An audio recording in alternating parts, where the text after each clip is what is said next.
الحمدللہ رب العالمین والصلاة والسلام علی رسول الانبیاء والمرسلین اللہم صلی علی نبینا محمد وعلی آل محمد کما صلیت علی ابراہیم وعلی آل ابراہیم انکا حمید مجید اللہم بارک علی محمد وعلی آل محمد کما بارکت علی ابراہیم وعلی آل ابراہیم انکا حمید مجید اللہم لا تزغ قلوبنا بعد إذ هديتنا وهب لنا من لدنك رحمة إنك أنت الوهاب اللهم رب اجعلني مقيم الصلاة ومن ذريتي ربنا وتقبل دعاء ربنا اغفر لي ولوالدي وللمؤمنين يوم يقوم الحساب اللهم إنك عفو تحب العفو فاعف عنا يا كريم فاعف عنا يا رحيم یا رب العالمین۔ حیات الصحابہ کے باب میں والیوم 3 پیج نمبر 117 پر اللہ اور اس کے رسول نے جن چیزوں کی خبر دی اس پر ایمان لانے کے باب میں ہے۔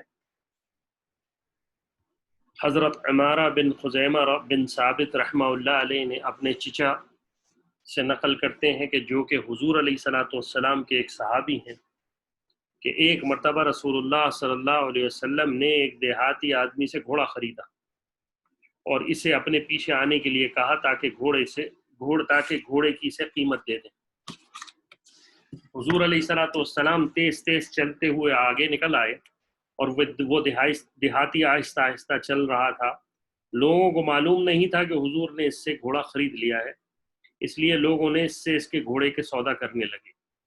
ہوتے ہوتے ایک آدمی نے اس گھوڑے کی قیمت حضور سے زیادہ لگا دی تو اس نے حضور علیہ السلام کو آواز دی کہ اگر آپ علیہ السلام یہ خریدنا چاہتے ہیں تو خرید لیں ورنہ میں اسے بیچنے لگا ہوں۔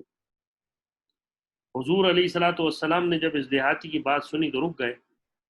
جب دیہاتی آپ علیہ السلام کے پاس پہنچا تو آپ علیہ السلام نے کہا کہ میں نے تم سے گھوڑا خرید نہیں لیا۔ حضور علیہ السلام نے جب اس دیہاتی کی بات سنی کہ حضور علیہ السلام سے اس نے کہا یا رسول اللہ گھوڑا آپ نے خریدنا ہے تو خرید لیں، تو حضور علیہ السلام نے کہا کہ کیا میں تم سے گھوڑا خرید نہیں چکا؟ اس نے کہا نہیں، اللہ کی قسم میں نے آپ کو یہ گھوڑا نہیں بیچا۔ حضور نے فرمایا نہیں، میں نے تم سے یہ گھوڑا خرید چکا ہوں۔ حضور اور وہ دیہاتی آپس میں باتیں کرنے لگے تو دونوں کے گرد لوگ جمع ہو گئے۔ پھر وہ دیہاتی کہنے لگا آپ اپنا کوئی گواہ لے آئیں جو اس بات کی گواہی دے کہ میں آپ علیہ السلام کو یہ گھوڑا بیچ چکا تھا یا میں نے آپ علیہ السلام کو یہ گھوڑا بیچا ہے۔ حدیث کا ابتدا کچھ اس طرح سے ہے کہ رسول اللہ صلی اللہ علیہ وسلم کے ایک صحابی نقل کرتے ہیں کہ اللہ کے رسول علیہ السلام کی ایک دیہاتی کے ساتھ ایک لین دین طے ہوا گھوڑے کا خریدنے کا۔ آپ علیہ السلام نے وہ گھوڑا خرید لیا اور آپ علیہ السلام نے کہا کہ تم آؤ میں تمہیں پیسے دے دوں گا۔ آپ علیہ السلام تیزی سے آگے نکلے، وہ پیچھے رہ گیا۔ لوگوں کو پتہ نہیں تھا کہ رسول اللہ صلی اللہ علیہ وسلم سے اس کی بیع ہو چکی ہے، یعنی آپ علیہ السلام سے اس نے خرید لیا ہے۔ لوگوں نے اس کو آفر دینی شروع کی۔ ایک وقت آیا کہ اس کے پاس رسول اللہ صلی اللہ علیہ وسلم سے زیادہ کسی نے اس کو کہا تو اس نے کہا یا رسول، آواز دی کہ محمد علیہ السلام اگر آپ کو گھوڑا مجھ سے خریدنا ہے تو خرید لیں۔ تو اللہ کے رسول علیہ السلام نے فرمایا کیا میں تم سے گھوڑا ابھی خرید نہیں لیا تھا؟ تو اس نے کہا ہاں، وہ اس بات سے انحراف کیا اور اس نے کہا یا رسول اللہ اگر آپ کے پاس کوئی گواہ ہے تو گواہ لے آئے۔ آپ علیہ السلام اگر کوئی گواہ ہے تو گواہ لے آئیں۔ پھر وہ دیہاتی کہنے لگا کہ جو اس بات کی گواہی دے سکے کہ میں نے آپ کو یہ گھوڑا بیچا ہے۔ جو بھی مسلمان وہاں آتا وہ اس دیہاتی کو کہتا تیرا ناس ہو، یہ اللہ کے رسول ہیں، صرف حرف بات ہی کہتے ہیں۔ یہاں تک کہ خزیبہ بن ثابت رضی اللہ عنہ بھی آ گئے اور انہوں نے حضور علیہ السلام کی اور دیہاتی کی گفتگو کو سنا، اور دیہاتی کہہ رہا تھا کہ آپ کوئی گواہ لائیں جو اس بات کا گواہی دے کہ میں نے یہ گھوڑا آپ علیہ السلام کو بیچا ہے۔ حضرت خزیمہ رضی اللہ عنہ نے فوراً کہا میں اس بات کی گواہی دیتا ہوں کہ تم نے حضور کو یہ گھوڑا بیچا ہے۔ حضور علیہ السلام نے حضرت خزیمہ کی طرف متوجہ ہو کر فرمایا کہ تم کس بات پر یہ بنیاد پر گواہی دے رہے ہو، حالانکہ تم وہاں موجود بھی نہیں تھے؟ حضرت خزیمہ رضی اللہ عنہ نے کہا یا رسول اللہ میں اس بنیاد پر گواہی دے رہا ہوں کہ میں آپ علیہ السلام کو سچا مانتا ہوں۔ اور اس پر حضور علیہ السلام نے اکیلے حضرت خزیمہ رضی اللہ عنہ کی گواہی قبول کی۔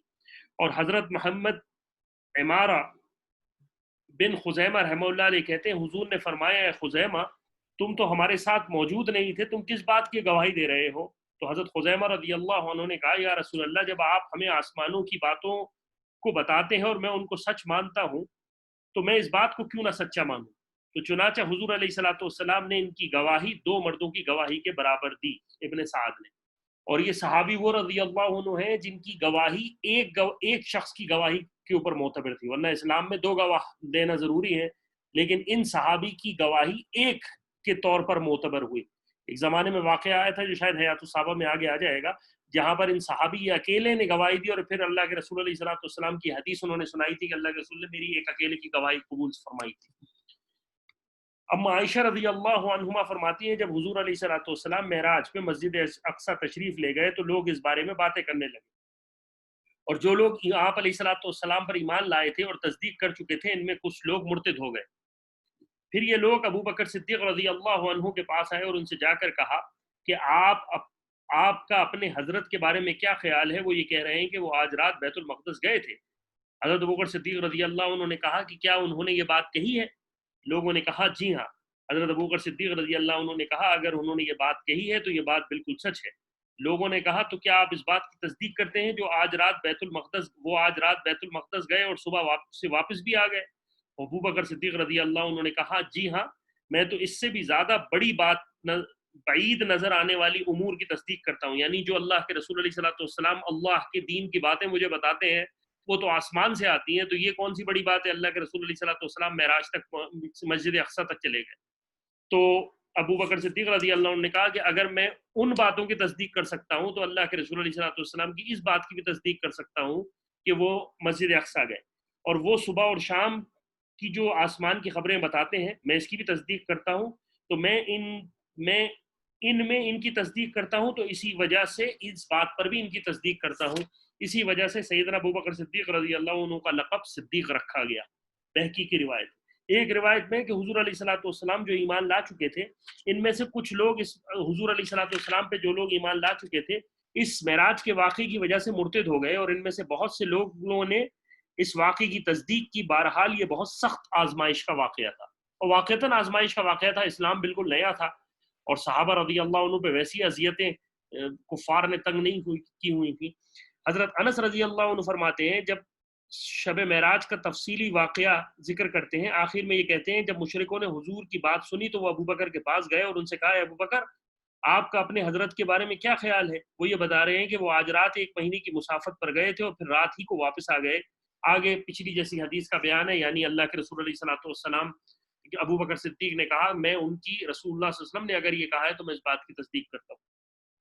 حضرت جابر بن عبداللہ رضی اللہ عنہ فرماتے ہیں حضرت عمر رضی اللہ عنہ کے زمانے خلافت میں 1 سال ٹڈیاں کم ہو گئیں. حضرت عمر نے ٹڈیوں کے بارے میں بہت پوچھا لیکن کہیں سے کوئی خبر نہ ملی، تو وہ اس سے بہت پریشان ہوئے. چنانچہ انہوں نے ایک سوار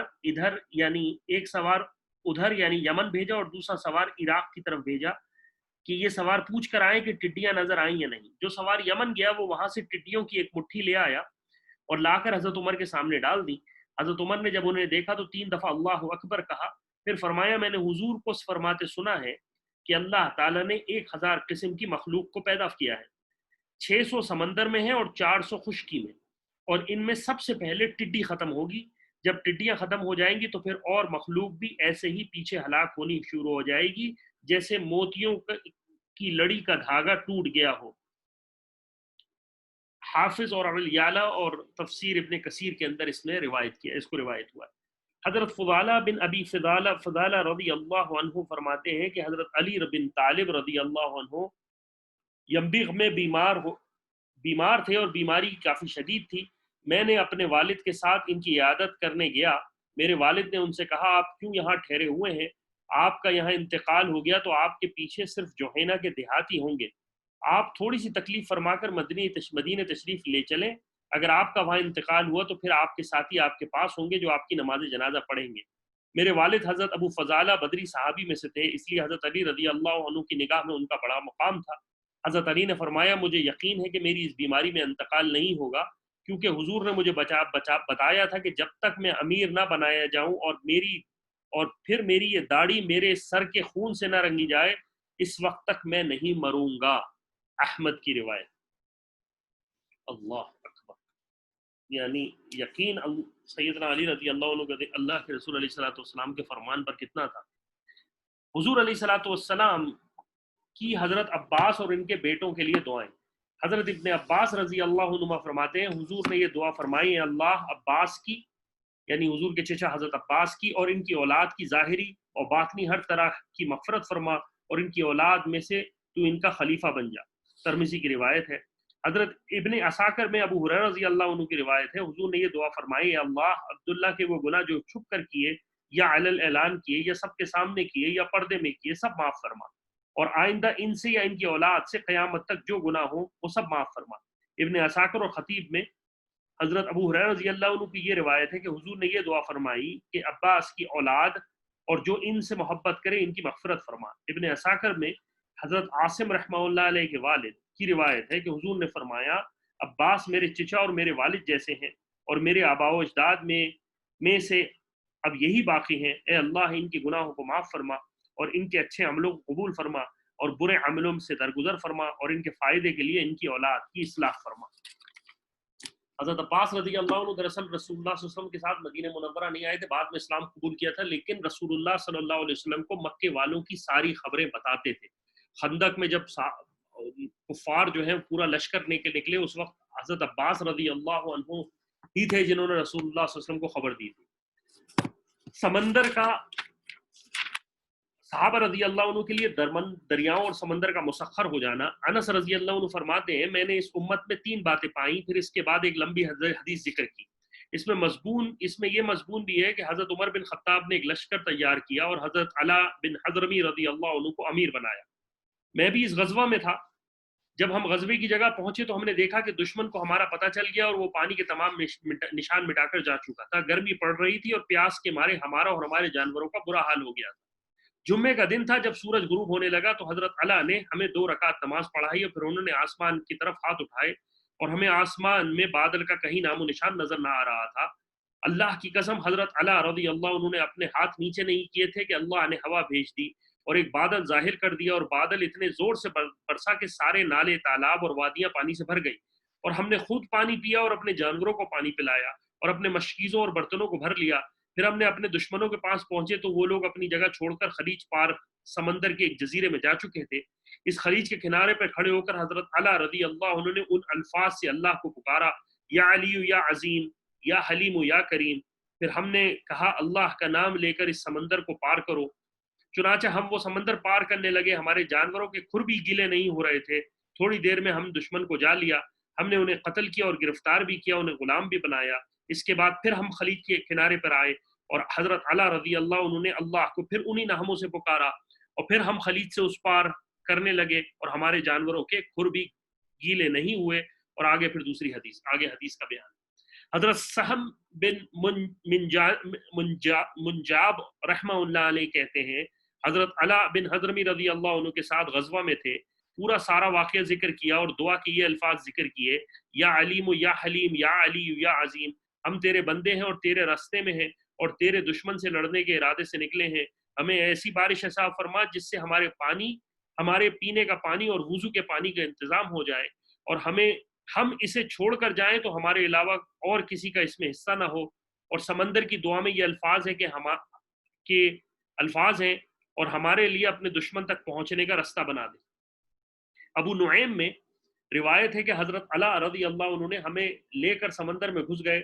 جب ہم اندر گئے تو پانی ہماری سواریوں کے نمدوں تک نہ پہنچا اور ہم دشمن تک پہنچ گئے. ابن جریر میں اپنی تاریخ میں اور ابن کثیر نے البدایہ والنہایہ میں یہ واقعہ یوں بیان کیا ہے کہ حضرت ابوبکر صدیق رضی اللہ عنہ نے حضرت علا حضرمی رضی اللہ عنہ کو بحرین کے مرتدین سے لڑنے کے لیے بھیجا اور اس میں یہ قصہ بھی ذکر کیا کہ جن اونٹوں پر لشکر کا ذات سفر اور خیمے اور پانی لدا ہوا تھا وہ سارے اونٹ سمیت بھاگ گئے اور پھر خود ہی سامان سمیت واپس آ گئے. یہ قصہ بھی ذکر کیا کہ اللہ نے مسلمانوں کے پڑاؤ کی جگہ کے ساتھ ہی صاف شفاف خالص پانی کا حوض پیدا فرما دیا اور یہ بھی ذکر کیا کہ ان حضرات نے مرتدین سے جنگ بھی کی. اللہ تعالی ہمیں صحابہ رضی اللہ عنہ کی زندگی اور صحابہ رضی اللہ عنہ کی علم کا فیض نصیب فرمائے, ان سے محبت نصیب فرمائے. صحابہ رضی اللہ عنہ سے محبت ہمارے ایمان کا جز ہے اور صحابہ رضی اللہ عنہ سے محبت اور ان کی بات کرنا ان کے قصے اور یہ ان کی بات کرنا دراصل جو ہے وہ ایمان کے ہمارے حصے کو بڑھاتی ہے۔ اور آج کل جو ایک پروپیگنڈا ہے سوشل میڈیا پہ عمومی طور پر کچھ خاص لوگ صحابہ کے خلاف کرتے ہیں، یہی اس کا مقصد تھا کہ صحابہ کی زندگی کو سمجھا جائے اور صحابہ سے اللہ تعالیٰ نے کیسی کیسی کرامات ظاہر کی ہیں ان کو آج ہم سیکھ لیں اور سمجھ لیں۔ اللہ تعالیٰ مجھے اور آپ کو عمل کی توفیق عطا فرمائے۔ فاللہ خیر الحافظ و ارحم الراحمین۔ اللہ تعالیٰ آپ کا بیٹھنا سننا قبول فرمائے اور اللہ تعالیٰ اخلاص کے ساتھ اس چھوٹے سے عمل کو بھی بڑھا کر کے پیش کرے، ہماری مغفرت فرمائے۔ صلی اللہ تعالیٰ علی خیر خلق محمد وعلی آلہ وصحبہ اجمعین برحمتک یا ارحم الراحمین۔